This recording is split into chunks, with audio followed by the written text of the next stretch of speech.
Hello students, welcome again in the surface chemistry. Today we will start new topic of surface chemistry, that is adsorption theory of heterogeneous catalysis. हम लोग इस video में surface chemistry के नए topic को start करेंगे जो कि है adsorption theory of heterogeneous catalysis.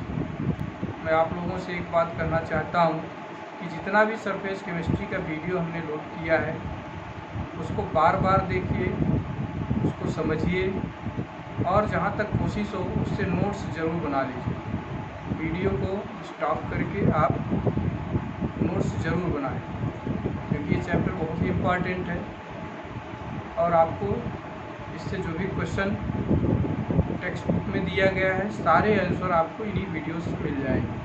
और उसके बाद भी अगर कहीं आपको दिक्कत होती है, कोई प्रॉब्लम आती है तो आप क्वेश्चन ज़रूर राइज करिए, क्वेश्चन हमसे ज़रूर पूछिए।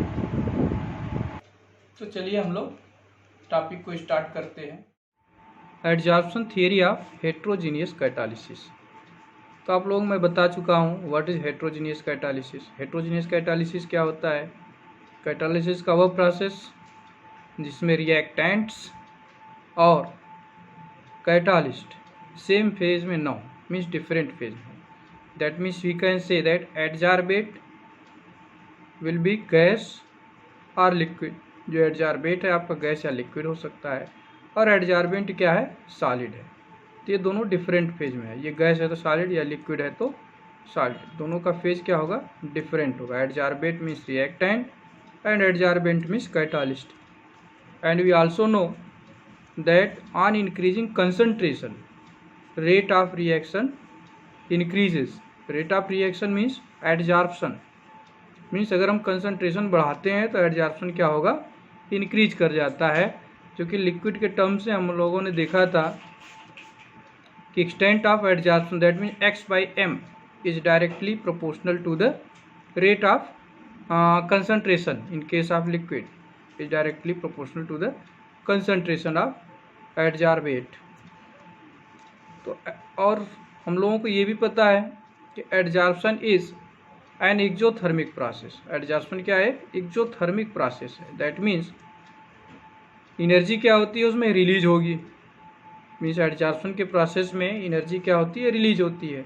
And release energy is used to enhance the rate of reaction. और जो एनर्जी रिलीज होती है उसका यूज किस तरह से होता है? To increase the rate of reaction, या आप कह सकते हैं to enhance means increase.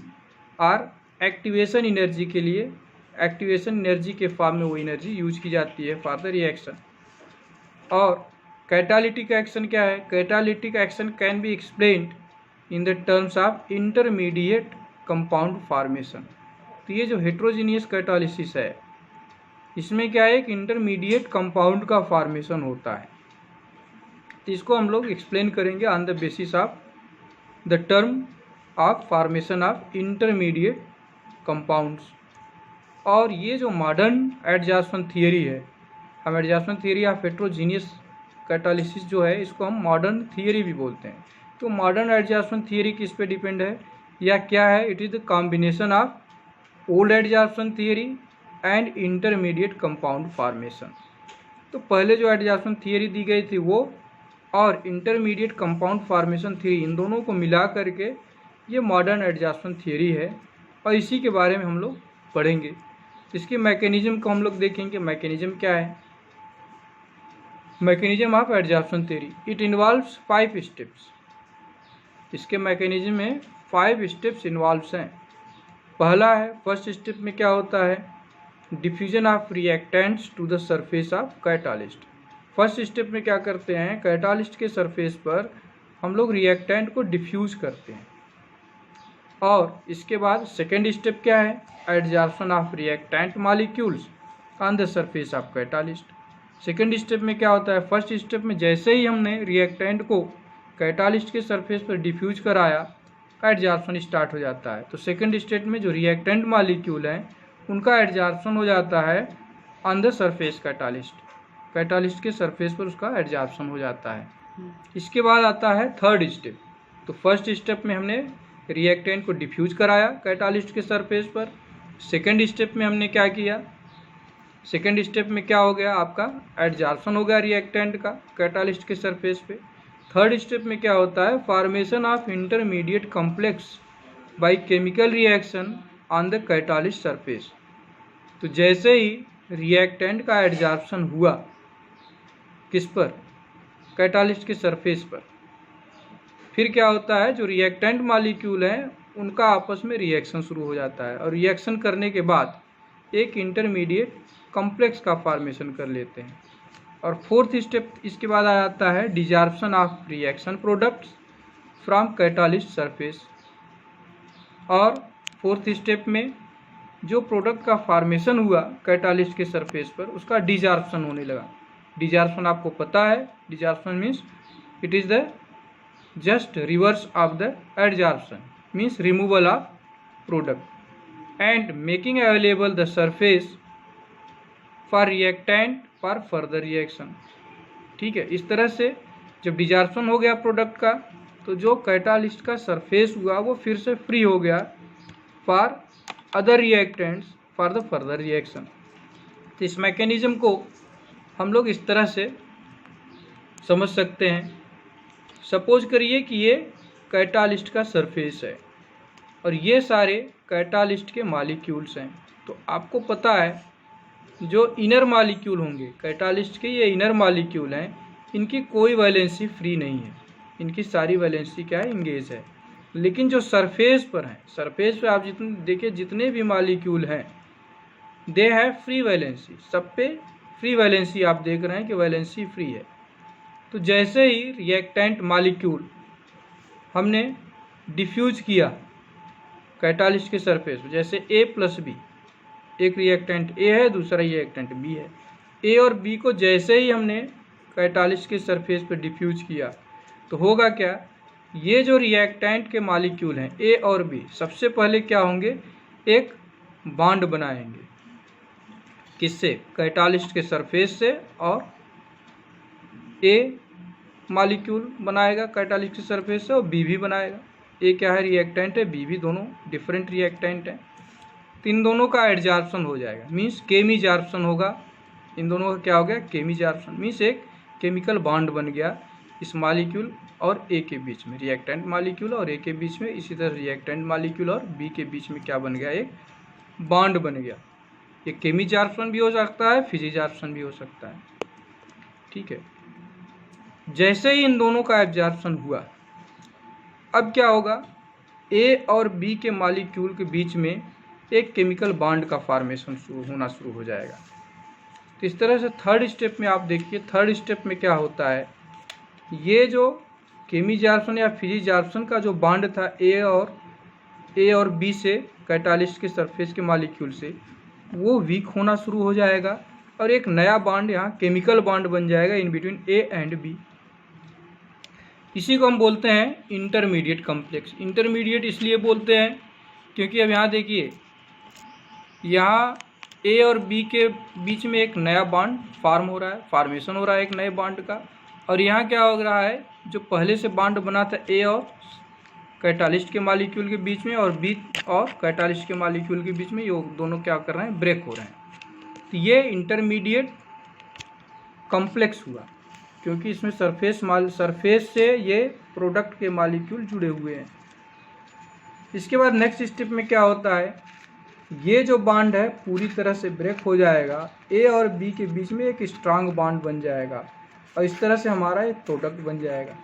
Means अब क्या होगा, इंटरमीडिएट कॉम्प्लेक्स का जब फॉर्मेशन हो जाएगा उसके बाद नेक्स्ट स्टेप, फोर्थ स्टेप में क्या होता है, ये जो नया प्रोडक्ट बन गया A और B, ये क्या हो जाएगा, इसका डिजॉर्प्शन हो जाएगा और इस तरह से हमारा जो कैटालिस्ट है वो फिर से फ्री हो जाएगा। जिस कंडीशन में पहले कैटालिस्ट था फिर उसी कंडीशन में आ गया और इसके सरफेस पर क्या आएगा, हमारा प्रोडक्ट का फॉर्मेशन होने के बाद सरफेस पर प्रोडक्ट मिल जाएगा। इसी प्रोडक्ट को हम क्या करेंगे, सरफेस से रिमूव कर देंगे। तो फिफ्थ स्टेप में, लास्ट स्टेप में क्या आ जाता है, रिमूवल ऑफ प्रोडक्ट। इस तरह से हम AB का रिमूवल कर लेंगे, जो नया प्रोडक्ट बना रिमूव कर लेंगे और फिर से हमको जो कैटालिस्ट है वो मिल जाएगा with the free surface, catalyst with free surface for adsorption of other reactant. और दूसरे रिएक्टेंट इस पे बड़े आराम से आसानी से एडजॉर्ब हो जाएंगे और फिर से वही प्रोसेस चालू हो जाएगा, प्रोडक्ट बनेगा, प्रोडक्ट को हम रिमूव कर लेंगे। ये बिल्कुल सिंपल सा इजी मैकेनिज्म है, बिल्कुल इजी मैकेनिज्म। इसको हम लोग एक सिंपल तरीके से फिर से हम आपको समझा देते हैं। तो देखिए हम इसी को फिर से एक नए तरीके से आपको समझाने का प्रयास करते हैं, हो सकता है इसमें आपको और ज़्यादा क्लियर हो जाए। सपोज करिए एक कैटालिस्ट का सरफेस है, कैटालिस्ट का ये सरफेस है, ये हमारे पास क्या है, सरफेस है, ये कैटालिस्ट है। अब हम क्या करेंगे, सपोज करिए कि इसका ये कैटालिस्ट के सरफेस के कांटेक्ट में ए और बी के मॉलिक्यूल को डिफ्यूज किया जाता है। तो दो कलर हमने यूज किया है, ये रेड कलर मान लीजिए बी मॉलिक्यूल है, बी रिएक्टेंट है, और ये आपका क्या है, रिएक्टेंट ए। जब तक ए और बी को सरफेस पर डिफ्यूज नहीं किया गया है तब तक ये सारे मॉलिक्यूल क्या हैं, रैंडम मोशन में है। किसमें है, रैंडम मोशन में, इन रैंडम मोशन, दोनों किसमें है, रैंडम मोशन में। ठीक है, रैंडम मोशन में सपोज करिए ये ए का मॉलिक्यूल मूव कर रहा है, किसी भी डायरेक्शन में मूव कर रहा है, ये इधर मूव कर रहा है, ये इस साइड में मूव कर रहा है, तो सब रैंडम मोशन में है। इसी तरह से बी के मॉलिक्यूल भी रैंडम मोशन में, ये इधर जा रहा है, ये इधर जा रहा है, ये इधर आ रहा है, ये इस साइड में जा रहा है, ये इधर जा रहा है। तो आप देखिए रैंडम मोशन में क्या है, जब तक ए और बी दोनों मॉलिक्यूल एक दूसरे के कांटेक्ट में नहीं आएंगे तब तक रिएक्शन नहीं होगा। तो इन सारे मॉलिक्यूल्स में अगर हम देखें तो ये दोनों क्या है, एक दूसरे के डायरेक्शन में मूव कर रहे हैं, ये दोनों एक दूसरे के कांटेक्ट में आ सकते हैं और बाकी सब एक दूसरे के कांटेक्ट में नहीं आएंगे। तो जो मॉलिक्यूल कांटेक्ट में आएंगे वही फॉर्मेशन करेंगे ए बी का, ए बी मीन्स प्रोडक्ट का फॉर्मेशन। मॉलिक्यूल तो ढेर सारे हैं लेकिन जो प्रोडक्ट बना कितना बना, ओनली वन मॉलिक्यूल। ठीक है, वन मॉलिक्यूल प्रोडक्ट का बना। लेकिन जैसे ही ये रिएक्टेंट ए और बी किसी कैटालिस्ट के सरफेस पर डिफ्यूज किए जाएंगे तो उस कंडीशन में हो क्या, ए और बी का एडजॉर्प्शन हो जाएगा, ए और बी का एडजॉर्प्शन हो जाएगा। ठीक है, ए के मॉलिक्यूल और इसी तरह से ये बी के मॉलिक्यूल एडजॉर्ब हो जाएंगे। अब आप देखिए ये ए मॉलिक्यूल, ये B molecule, B molecule, B molecule, B molecule. आप यहाँ देखिए ए ए ए ए और ए। अब आप देखिए यहाँ ए और बी के मॉलिक्यूल एक दूसरे कांटेक्ट में आ गए, यहाँ एक मॉलिक्यूल का फॉर्मेशन हो जाएगा।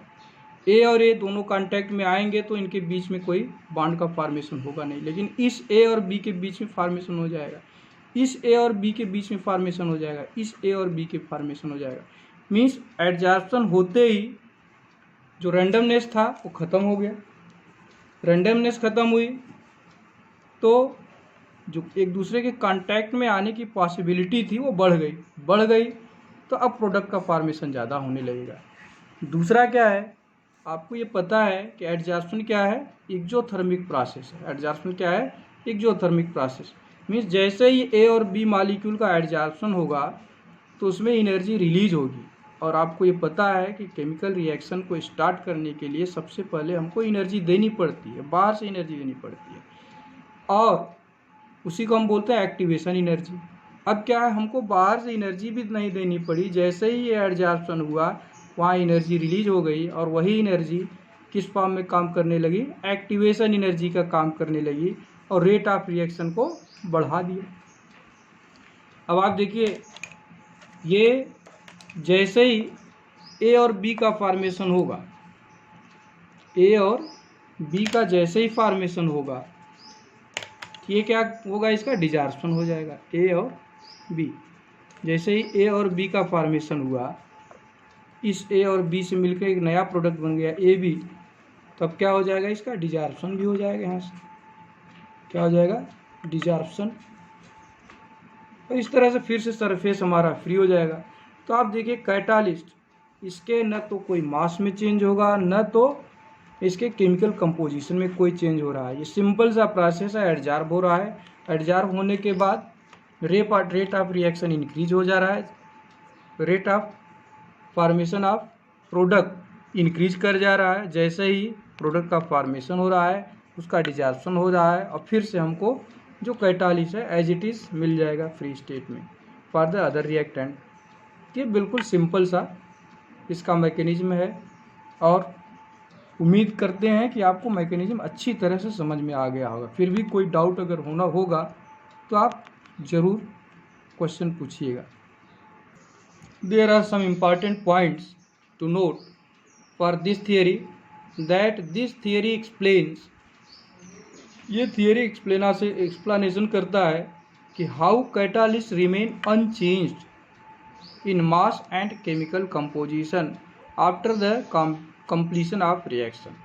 मीन्स रिएक्शन के कंप्लीशन के बाद कैसे कैटालिस्ट बिल्कुल अनचेंज रहता है by mass and also by composition, ये आपको मैंने बता दिया। दूसरा क्या पॉइंट है कि ये भी एक्सप्लेन करता है how very small amount of catalyst is effective, कैसे बहुत छोटा सा अमाउंट कैटालिस्ट का बहुत ही ज़्यादा इफेक्टिव होता है। आपने देखा कि कैटालिस्ट जैसे ही प्रोडक्ट का फॉर्मेशन होता है, उसका रिमूवल कर लिया जाता है, उसका डिफ्यूजन हो जाता है, और कैटालिस्ट फिर से हमको फ्री मिल जाता है फॉर द फर्दर रिएक्शन। लेकिन it does not explain the action of catalytic promoters and catalytic poisons. लेकिन ये मैकेनिज्म कैटालिटिक प्रमोटर्स और कैटालिटिक पॉइजन के एक्शन को एक्सप्लेन नहीं करता। आपको पता है प्रमोटर्स क्या है और पॉइजन्स क्या है। कैटालिटिक प्रमोटर्स क्या है, which increases the activity of catalyst, और कैटालिटिक पॉइजन्स क्या है, which decreases the catalytic activity. There are some important features of solid catalyst. तो सॉलिड कैटालिस्ट के कुछ इम्पॉर्टेंट फीचर्स हैं। सबसे पहला है activity, means activity of solid catalyst. तो सॉलिड कैटालिस्ट की जो एक्टिविटी है, it depends on the strength of chemisorption. Means उस सॉलिड कैटालिस्ट की जो केमी जॉर्प्शन की स्ट्रेंथ है वो कैसी है, उस पर डिपेंड करेगा इसकी एक्टिविटी। अगर केमी जॉर्प्शन का स्ट्रेंथ बहुत ज़्यादा होगा तो वो सॉलिड कैटालिस्ट अच्छा कैटालिस्ट नहीं माना जाएगा। Chemisorption must not be so strong that products are immobilised and other reactants are left with no space on the catalyst surface. अगर केमी जॉर्प्शन की स्ट्रेंथ इतनी ज़्यादा हो कि प्रोडक्ट का फॉर्मेशन होने के बाद वो रिमूव ना हो सके, उसका रिमूवल डिफ़िकल्ट हो, तब क्या होगा, पहली बार मान लीजिए डिफ्यूजन किया, फर्स्ट टाइम डिफ्यूजन किया रिएक्टेंट का, तो प्रोडक्ट का फॉर्मेशन तो हो जाएगा, लेकिन वह प्रोडक्ट अगर आसानी से उससे रिमूव नहीं किया जा सकता, नहीं कर सकते, तो जो नए रिएक्टेंट हैं उनके लिए सरफेस पर कोई स्पेस ही नहीं होगा। तो कैटालिस्ट की एक्टिविटी किस पे डिपेंड करेगी, स्ट्रेंथ ऑफ केमी जॉर्प्शन। केमी जॉर्प्शन की स्ट्रेंथ उतनी ही होनी चाहिए जिससे उस प्रोडक्ट का रिमूवल आसानी से हो सके। दूसरा है for hydrogenation reaction catalytic activity increases from group 15 to 11। ये जो हाइड्रोजिनेशन रिएक्शन होता है तो कैटालिस्ट की जो एक्टिविटी होती है पीरियाडिक टेबल में ग्रुप 5 से 11 तक इंक्रीज करती जाती है, और ग्रुप 7 से 9 के लिए ये मैक्सिमम होती है। Means group 7 to 9 elements show maximum catalytic activity. For example जैसे हाइड्रोजन और ऑक्सीजन रिएक्ट करते हैं तो उसके लिए हम लोग प्लेटिनम का यूज करते हैं as catalyst. In presence of platinum hydrogen react with oxygen to give water. तो सबसे बेस्ट कैटालिस्ट आपका क्या होगा? Platinum for the formation of water with hydrogen and oxygen. Next important feature है कैटालिस्ट का selectivity. Selectivity is another important feature of solid catalyst. तो catalyst क्या होते हैं? ये हाईली सेलेक्टिव इन नेचर होते हैं। Catalyst are highly selective, that is different catalyst give different product with same reactant. ये इतने सेलेक्टिव होते हैं कि अगर हम कैटालिस्ट को चेंज कर दें और रिएक्टेंट बिल्कुल सेम रखें तो कैटालिस्ट के चेंज करते ही जो प्रोडक्ट बनता है वो चेंज हो जाता है, जबकि हम रिएक्टेंट क्या रखे हुए हैं? बिल्कुल सेम रखे हैं। फॉर एग्जाम्पल के तौर पर हम देखते हैं। फर्स्ट एग्जाम्पल लेते हैं, reaction of carbon monoxide with hydrogen. Carbon monoxide और hydrogen in presence of nickel, अगर हम निकिल कैटालिस्ट यूज करते हैं तो कार्बन मोनोऑक्साइड और हाइड्रोजन रिएक्ट करके मीथेन का फॉर्मेशन करते हैं और वाटर बनाते हैं। सेम रिएक्टेंट हम फिर लेते हैं, कार्बन मोनोऑक्साइड और हाइड्रोजन, लेकिन हम क्या करते हैं? यहाँ प्रोडक्ट कैटालिस्ट चेंज कर देते हैं। पहले निकिल कैटालिस्ट लिया था, अब क्या लेते हैं? Copper in presence of zinc oxide and chromium oxide, ZnO and Cr2O3।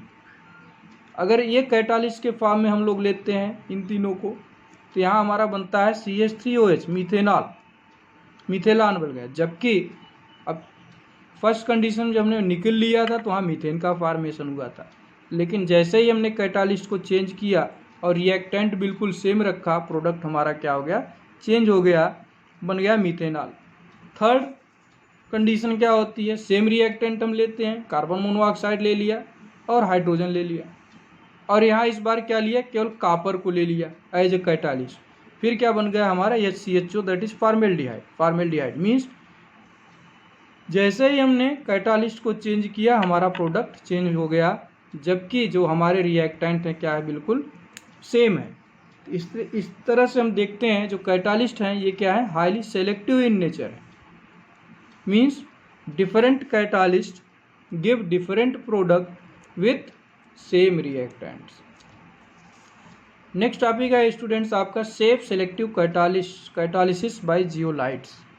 तो सबसे पहले हमको समझने की ज़रूरत है कि what is shape selective catalysis. तो catalytic reactions which depends on the pore structure of catalyst and the size of the reactant and product molecules is called safe selective catalysis। Means ऐसा कैटालिटिक रिएक्शन जो किस पे depend करता हो? Size of pore of catalyst, means catalyst के surface पे जो पोर है उसकी साइज पे डिपेंड करे। उसके साथ साथ रिएक्टेंट और प्रोडक्ट जो बनेगा, रिएक्टेंट की साइज क्या होगी, मॉलिक्यूल की साइज क्या है, और प्रोडक्ट कौन सा बनेगा वो भी डिपेंड करेगा on the size of product molecules. तो इसी को हम बोलते हैं सेफ सेलेक्टिव। मीन्स सेफ पर सिलेक्शन होता है। जो कैटालिस्ट क्या है वो सेफ सेलेक्टिव है। ऐसे ही रिएक्टेंट को एब्जॉर्ब करेगा जिसके मॉलिक्यूल की साइज उसके पोर में फिट हो सके, और ऐसा ही प्रोडक्ट बनेगा जिसके मॉलिक्यूल की साइज उसके पोर की साइज में फिट हो जाए। और उसका बेस्ट एग्जांपल है आपका जियोलाइट। ठीक है, जियोलाइट है क्या? It is a good safe selective catalyst. ये क्या है? बहुत अच्छा सेफ सेलेक्टिव कैटालिस्ट है। और इसका स्ट्रक्चर कैसा होता है? Having Honey comb like structure. इसका स्ट्रक्चर कैसा होता है? Honey comb like structure. तो हम लोग स्ट्रक्चर ऑफ जियोलाइट को देखते हैं। जियोलाइट का स्ट्रक्चर कैसा है? बिल्कुल हनी कॉम्ब लाइक स्ट्रक्चर है। इस तरह से इसका स्ट्रक्चर है, और एक तरह से ये एल्यूमिनियम, सिलिकॉन और ऑक्सीजन का एक फ्रेमवर्क है। ये क्या है? एल्यूमिनियम, सिलिकॉन और ऑक्सीजन का फ्रेमवर्क। जैसे यहाँ एल्यूमिनियम है तो यहाँ आपका सिलिकॉन आ गया, इधर ऑक्सीजन आ गया, फिर इधर आपका आ गया एल्यूमिनियम, इधर ऑक्सीजन, इधर सिलिकॉन, इधर एल्यूमिनियम। इस तरह से ये किसका फ्रेमवर्क है? एल्यूमिनियम, सिलिकॉन और ऑक्सीजन का। ठीक है, तो इसको कैसे, ये बिल्कुल हनी कॉम्ब लाइक स्ट्रक्चर है।